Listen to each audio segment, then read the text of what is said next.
অনেকগুলো ভুল এবং এই ত্রুটি এই মামলাগুলো করেছে। আমি ছোট্ট একটি উদাহরণ দিয়ে আপনাদেরকে বলতে চাই, একটি এফআইআর থেকে হত্যা মামলা এবং বিস্ফোরক দুটি চার্জশিট হইল।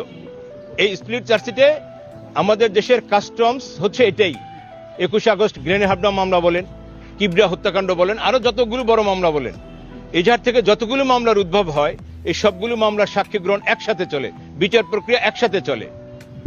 কিন্তু এখানে ভিন্নতা হলো। এখানে ভিন্নতা হওয়ার কারণে হত্যা মামলা যারা অভিযুক্ত হলেন, এইটা হাইকোর্টে গেল, হাইকোর্টে গিয়ে এই হাইকোর্টের বিচার প্রক্রিয়া শেষে এটা এখন লিপ্টি আপিলে মহামান্য অ্যাপিলেট ডিভিশনে পেন্ডিং আছে। প্রশ্ন হল, হত্যা মামলায় যারা খালাস পেলেন তাদেরকে এই ঠুনকো অজুহাতে এই বিস্ফোরক মামলায় তাদেরকে দীর্ঘদিন, আজকে প্রায় 16-17 বছর এই মানবতার জীবনযাপন করতে হচ্ছে। এবং একইভাবে এই হত্যা মামলায়